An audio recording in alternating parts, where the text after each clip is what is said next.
Alors, on va corriger l'exercice numéro 1 du chapitre sur les variables aléatoires.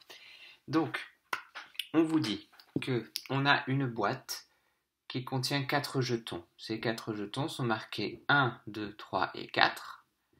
Et on va jouer au jeu suivant. On prend un jeton au hasard dans la boîte. Si le jeton porte un nombre pair, alors on gagne un nombre de points double du nombre indiqué. Si c'est impair, on va perdre le nombre de points égal au nombre indiqué. Alors, c'est pas écrit, mais il faut considérer x, la variable aléatoire, qui représente le score algébrique, c'est-à-dire le score qui peut être positif ou négatif.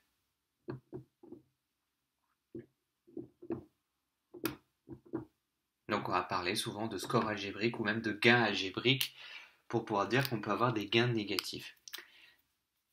Alors,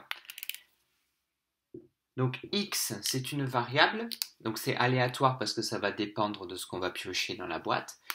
Donc c'est un nombre qui a une signification. Ici c'est le score. Quelle est l'issue qui permet de gagner 4 points?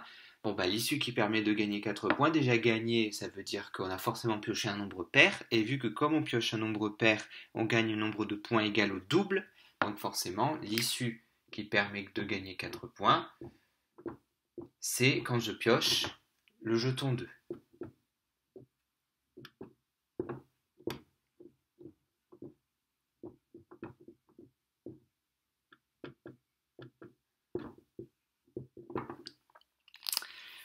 Ensuite, petit b, quelle est l'issue qui correspond à l'événement x égale moins 3? Alors en général, les événements en maths, ça s'écrit avec des accolades. Là, ça veut dire l'événement x égale moins 3. Donc dans quel cas est-ce que mon score va être de moins 3? Eh bien, c'est quand je vais piocher le jeton 3. Donc, à quelle est l'issue qui correspond à cet événement? Donc ça va correspondre à l'issue. Alors l'issue, le, c'est le jeton que je pioche, hein, d'accord? L'univers de notre expérience aléatoire, ici, c'est le numéro du jeton que je pioche. Donc c'est 1, 2, 3 ou 4. Et selon le numéro du jeton que je pioche, mon score va prendre différentes valeurs. Donc ce qu'on appelle l'issue, c'est un événement élémentaire, c'est-à-dire un élément de mon univers. Une possibilité de ce qui peut arriver. Donc correspond à l'issue 3. Quand je pioche le jeton 3, mon score est égal à moins 3. Que vaut la probabilité que x soit égal à moins 3? Donc quelle est la probabilité que mon score soit égal à moins 3? Donc comme on sait que pour avoir un score égal à moins 3, ça veut dire que j'ai pioché le jeton numéro 3, quelle est la probabilité que je pioche le jeton numéro 3? 1 sur les 4. Un quart, puisque je pioche au hasard.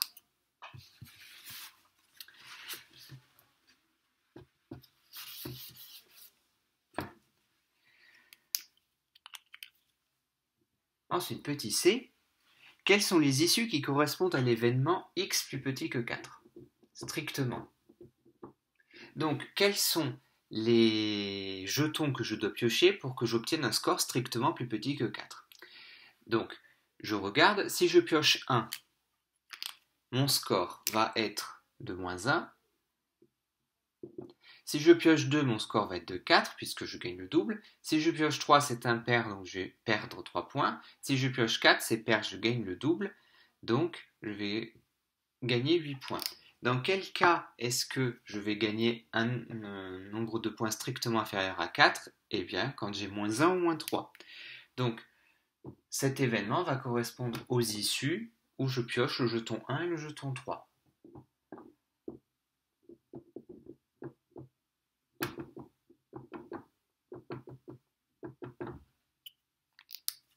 Donc, quelle est la probabilité que x soit strictement inférieur à 4?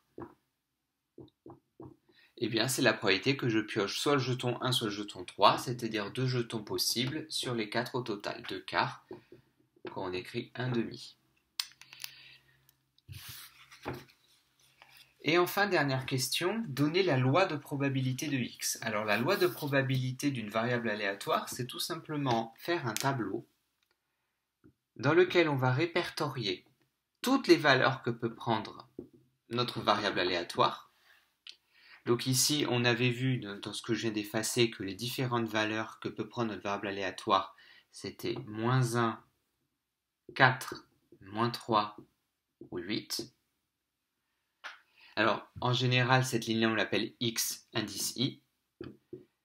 Et la deuxième ligne, on va répertorier les probabilités associées à chacune de ces issues. Donc, ici, les quatre valeurs que peut prendre ma variable aléatoire, c'est donc les 4 scores différents que je peux avoir à chaque fois que je joue, c'est ça. Maintenant, leur probabilité, eh bien, comme je pioche les jetons au hasard, eh bien, j'ai une chance sur 4 à chaque fois. Donc voilà, la loi d'une variable aléatoire, en première, c'est quelque chose comme ça. Après, un petit peu plus tard, si vous voyez des variables aléatoires de loi un petit peu plus compliquées, ça pourra simplement s'écrire à l'aide d'une formule.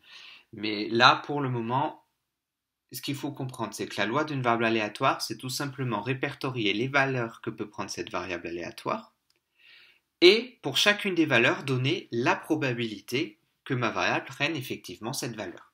Donc ici, les 4 scores différents en fonction de ce que je pioche dans le carton, et comme je pioche un jeton au hasard, à chaque fois j'ai une chance sur 4 d'obtenir chacun de ces 4 scores.